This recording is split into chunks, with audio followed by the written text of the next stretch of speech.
Alright, so this is the second part of our inverse variation discussion. We're still working on examples of inverse variation. This is our next example. It says, which equation is not an example of inverse variation and why? Okay, so let's look at these.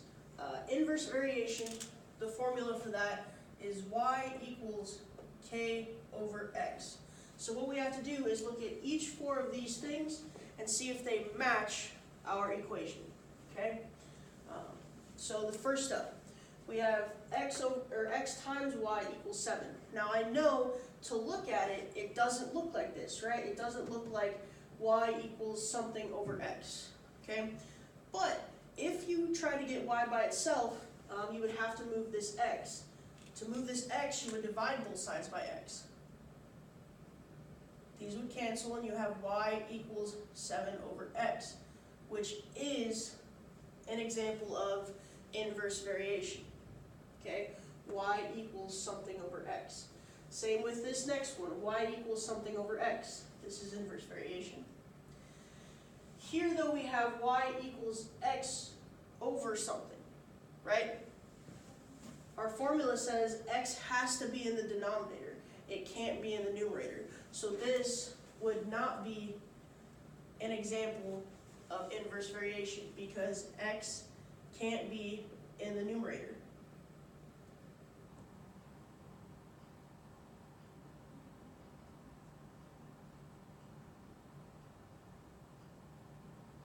If we look at our last example, I have y equals something over x. Now I know that it says 3 times x, that's fine, right? Y equals 1 over 3x. The 3x is allowed. You are allowed to have something times x in the denominator. The key part there is x is in the denominator, so this is also going to be an example of inverse variation. Let's take a look at example 2.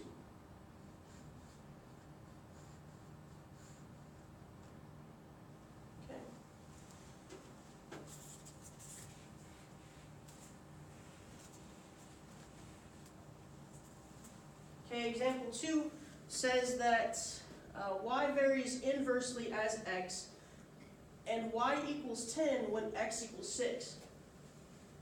Find the formula for y in terms of x. All right, so the formula for y in terms of x. First off, y varies inversely as x. That means that we're working with our formula for inverse variation. And y equals 10 when x equals 6. So that means that I'm going to have 10 equals k over 6. That's all the information that I got from this first line up here. I didn't even worry about part A. I'm just reading what it says up here. Now, part A, find the formula for y in terms of x. Okay, so that means that I want a formula like this where the only variables available are y and x. That means k needs to be a number. I can find out what number k is by using this information. I can solve for k. To solve for k, I would multiply both sides by 6. These would cancel, and I have k equals 60. Now, I wasn't asked to solve for k. I was asked to find a formula for y in terms of x. So what I'm going to do is take what k equals and plug it in to this formula. So I have y equals 60 over x. This is a formula for y in terms of x. We're going to look at part B. It says find the value of y when x equals 15. Now, remember, A, B, and C are all under the same set of instructions or the same set of parameters. Okay, so we're still going to use the information from part A when we get to part B. Part B says find the value of y when x equals 15. Well, I know what formula I need to use because I just found it in part A. I know that y equals 60 over x. I need to find y when x is 15, so I'm going to plug in 15 for x.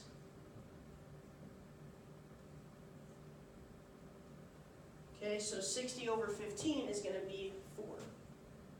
So y equals 4 is going to be the answer to part B. We're going to look at part C. Again, part C is still under that same set of instructions, so I'm still, more likely than not, going to be using this formula that I found in part A.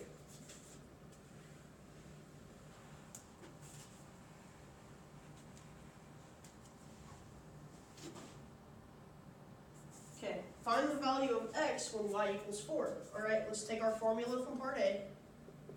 Y equals 60 over x. And I'm going to plug in 4 for y. Now again, I'm being asked to solve for x, which means I need to get x from out of this fraction. To do that, I multiply both sides of the equation by x.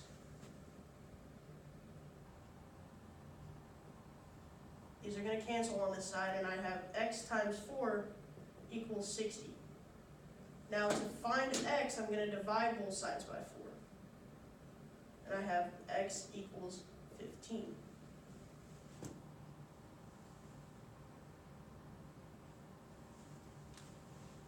Okay, let's look at our last example, which is example 3. It says m is inversely proportional to the square of L, and m equals 9 when L equals 2. All right. Inversely proportional, okay, is the same as saying that m varies inversely with the square of L. Okay, so we're still using our basic formula, except now instead of y equals k over x, we're going to switch out k and x for m and L. Right? M comes first, so m is going to become our y value. And instead of our x value, we're going to have the square of L. The square of L is the same as saying L squared. Okay? So find the formula for m in terms of L. We have a formula for m, except we have this k value. I need to figure out what k is and plug it in. To do that, I'm going to use the other pieces of information on that set of parameters. It says m equals 9 when L equals 2. So m is 9 when L is 2. Okay, so I plugged in 9 for m and 2 for L. So I have 9 equals k over 2 squared is 4. If I wanted to solve for k, I need to multiply both sides of this equation by 4. And I have 36 equals k, which is great. Although I wasn't asked to solve for k, I was asked to create a formula for m in terms of L. So I'm going to take this k value and plug it in to that equation that I set up earlier. So m equals 36 over L squared. That is a formula for m in terms of L. Find the value of L, this is part B here, when m equals 1. Okay, so we're still using this formula that we just created from part A. This formula says that m is 1, so I'm going to plug in 1 for m. Now what I have to do is solve for L, right? So what I'm going to do is multiply both sides by L squared to get L squared out from underneath the bottom of 36, right? We don't want fractions. So we're going to multiply both sides by this denominator. Okay. The L squareds on this side are going to cancel out. And on this side, L squared times 1 is just L squared. So what I have is L squared equals 36. Now to solve for L, I need to take the square root of both sides to get rid of this exponent. Right? When I take the square root, the exponent and the radical cancel out, and I have L equals the square root of 36. So L is going to equal positive 6, or L is going to equal negative 6. Because remember, when you take the square root of something, you get the positive and the negative outcomes.